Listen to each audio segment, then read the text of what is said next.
Tamil Nadu agricultural யூனிவர்சிட்டியில் second round கவுன்சிலிங்கும் complete ஆகி முடிஞ்சிருக்கு. ஸோ அவங்களுக்கு சீட் அலாட்மெண்ட் வர்றதுக்கு எப்போ பாசிபிள் இருக்குது, ப்ளஸ் ஸ்லைடிங்கோட ரிசல்ட் ஸ்லைடிங்கோட ரிசல்ட் எப்போ வர்றதுக்கு சான்ஸ் இருக்குது, அதில் நியூ அலாட்மெண்ட் எப்போ வர்றதுக்கு சான்ஸ் இருக்குது, காலேஜ் ஓப்பனிங் டே சேஞ்ச் ஆகிருக்கு, அது எப்போ கன்ஃபார்மு சரியா 6 ஆர் 20 அப்படிங்கிற கன்ஃபியூஷன் போயிட்டுருக்கு. இதை தாண்டி பார்த்தீங்க அப்படின்னா ஹாஸ்டலுக்கு நம்ம காலேஜ் ஓப்பனிங் அன்னைக்கு ஹாஸ்டல் நீடட் திங்ஸ் என்னென்ன அப்படிங்கிறத பற்றிலாம் நிறைய பேர் கேட்டிருந்தீங்க. ஸோ ஃபுல்ஃபில்லாக இந்த வீடியோவில் பார்க்க போகிறோம்.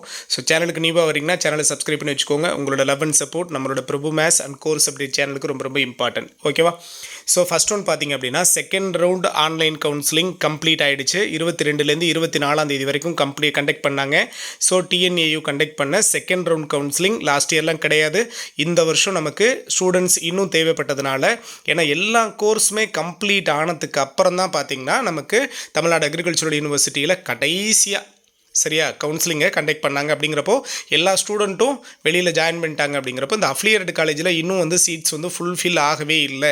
அதனால் செகண்ட் ரவுண்ட் கவுன்சிலிங் கண்டக்ட் பண்ண வேண்டிய சிச்சுவேஷன். அதனால் கண்டக்ட் பண்ணாங்க. 22லேருந்து 24, அதாவது நேற்றுக்கு வரைக்கும் நமக்கு டைம் கொடுத்து செகண்ட் ரவுண்டாக BC, MBCDNC அண்ட் SCA இந்த 3 கேடரில் இருக்கிறவங்களை மட்டும் செகண்ட் ரவுண்ட் கவுன்சிலிங் கூப்பிட்டாங்க. அதர் கேடரில் இருக்கிறவங்களுக்கெல்லாம் இனஃப் ஸ்டூடெண்ட் இருக்கிறாங்க, ப்ளஸ் சீட்ஸை ஃபில் பண்ண ஆரம்பிச்சிட்டாங்க ஃபுல்ஃபில்லாக. அதனால் அவங்களுக்கு தேவை கிடையாது.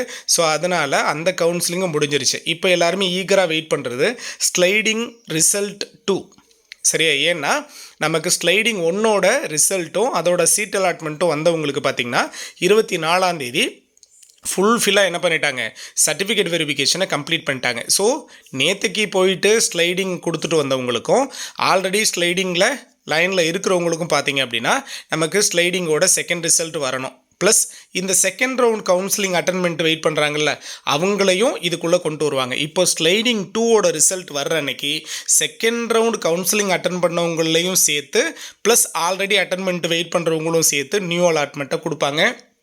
இன்னும் எவ்வளோ வேகன்சி இருக்கோ அவ்வளோ வேகன்சிக்கு செகண்ட் ரவுண்டு கவுன்சிலிங் கண்டக்ட் பண்ணுறாங்கன்னா சும்மா கண்டக்ட் பண்ணல, எவ்வளோ சீட்ஸ் வேகன்சி இருக்குதுங்கிறதெல்லாம் நம்ம ஆல்ரெடி பார்த்து உங்களுக்கு லாஸ்ட் வீடியோவில் கொடுத்துருக்கோம். அதையும் ஃபாலோ பண்ணிக்கோங்க. அந்த சீட்ஸையும் ஃபில் பண்ணுவாங்க சரிங்களா. அதையும் ஃபில் பண்ணி நமக்கு சீட் அலாட்மெண்ட் ஒரே மாதிரி வர்றதுக்கு சான்ஸ் இருக்குது. சார் எப்போ சார் வர்றதுக்கு சான்ஸ் இருக்குது அப்படின்னு பார்த்தீங்கன்னா நாளை மறுநாள் அல்லது அதற்கு அடுத்த நாள் வர்றதுக்கான பாசிபிலிட்டி ரொம்ப அதிகமாக இருக்குது. செவ்வாய்க்கிழமை அல்லது புதன்கிழமை ஸ்லைடிங் 2ஓட ரிசல்ட் வர்றதுக்கு சான்ஸ் அதிகமாக இருக்குது சரிங்களா. கட் ஆஃப் லெவல் ரொம்ப குறைஞ்சிட்டே இருக்குது.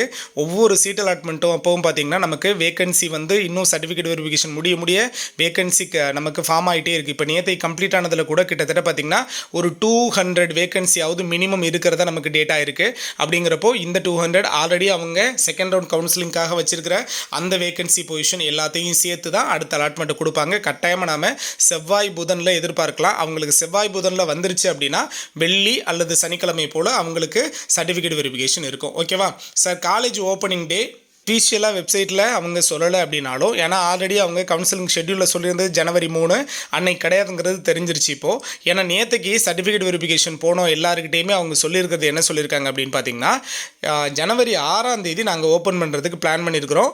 பட் அஃபீஷியலாக நாங்கள் அனௌன்ஸ்மெண்ட்டை நாம் கொடுப்போம் அப்படின்னு சொல்லியிருந்தாங்க. லாஸ்ட் இயர்லாம் அஃபீஷியல் அனௌன்ஸ்மெண்ட் வந்தது. அதே மாதிரி இந்த வருஷம் கொடுக்கறதுக்கான பாசிபிள் இருக்குது. ஆனால் அப்போ பாசிபிள் டேட்டாக நம்ம எதை எடுத்துக்கலாம், ஜனவரி 6 எடுத்துக்கலாம். ஜனவரி 6க்கு ரெடி ஆகிக்கோங்க. ஓகேவா? பார்த்தீங்க அப்படின்னா இப்போ உங்களுக்கு டிஸ்பிளே ஆகிறது ஹாஸ்டலுக்கு என்னென்ன திங்ஸ் எல்லாம் நமக்கு தேவைப்படும் அப்படிங்கிறது. அதாவது நம்ம இனிஷியல் டே நம்ம காலேஜ் ஓப்பனிங் டே போகிறப்போ ஹாஸ்டல் திங்ஸுக்கு என்னென்னலாம் தேவைப்படும் அப்படிங்கிறது. இது ஆக்சுவலாக லாஸ்ட் இயர் கவர்மெண்ட் காலேஜ்லேருந்து வந்த ஒரு மெயிலேருந்து எடுத்ததான் சரிங்களா. லாஸ்ட் இயர் நாம் இந்த வீடியோ அப்டேட் பண்ணியிருந்தோம். ஸோ அதே வீடியோவில் தான் உங்களுக்கு அதே ப்ரூஃபை நான் கொடுக்குறேன்.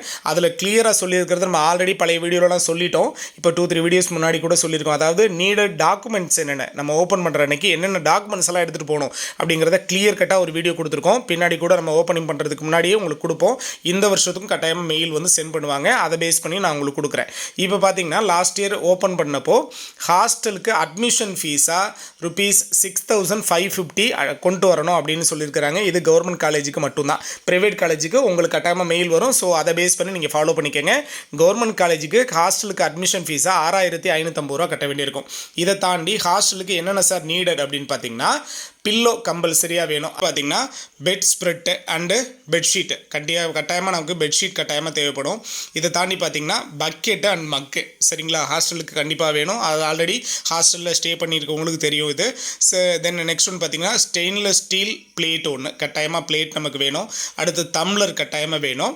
வாட்டர் பாட்டில் ஒன்று கட்டாயமாக வேணும். இதை தாண்டி ஸ்மால் லாக் ஒன்று வேணும். இதை தாண்டி நீங்கள் என்ன பண்ணியிருப்பீங்க, கட்டாயமாக நீங்கள் எல்லாருமே சூட் கேஸில் உங்களோட திங்ஸ் வச்சுப்பீங்க. ஸோ அந்த சூட் கேஸை உங்களோட பாதுகாப்பில் பத்திரமா வச்சுக்கிறதுக்காக ஒரு ஸ்மால் லாக் வச்சுக்கிறது நமக்கு ரொம்ப ரொம்ப சேஃபு. இதை தாண்டி பார்த்தீங்கன்னா எப்போவுமே பணம் கையில் வச்சுக்காதீங்க. ஸோ அதனால் இம்பார்ட்டண்ட்டாக உங்களோட நேமில் ஒரு பேங்க் அக்கௌண்ட் ஓப்பன் பண்ணியிருப்பீங்க. ஸோ அதில் ஒரு ஏடிஎம் கார்டு அப்ளை பண்ணி எடுத்துக்கிட்டு ஏடிஎம் கார்ட்லேருந்து நீங்கள் எந்த பணமாக இருந்தாலும் டிரான்சாக்ஷன் வச்சுக்கிற மாதிரி ஃபாலோ பண்ணிக்கோங்க. ஏன்னா அங்கங்கே பணம் வந்து மிஸ் ஆகும் அப்படிங்கிற கம்ப்ளைண்ட்லாம் வரும். ஸோ அதெல்லாம் இல்லாத அளவுக்கு ஃபாலோ பண்ணுறதுக்கு ஏடிஎம் கார்டு பெஸ்ட் ஒன். ஓகேவா? ஸோ இன்னும் இதை பற்றின அப்டேட் என்னென்ன கிடைக்குதோ நம்ம எல்லாமே நம்ம சேனலில் அஃபீஷியலாக உங்களுக்கு கொடுத்துட்டே இருப்போம். மறக்காமல் சேனலை சப்ஸ்கிரைப் பண்ணி வச்சுக்கோங்க. நிறைய பேர் வீடியோ பார்க்குறீங்க, உங்களோட சப்ஸ்கிரிப்ஷன் கொடுங்க. இது ஒரு எஜுகேஷனல் சேனல், உங்களோட ரெஃபரன்ஸ் சப்போர்ட் ரொம்ப ரொம்ப இம்பார்ட்டன்ட். தேங்க்யூ.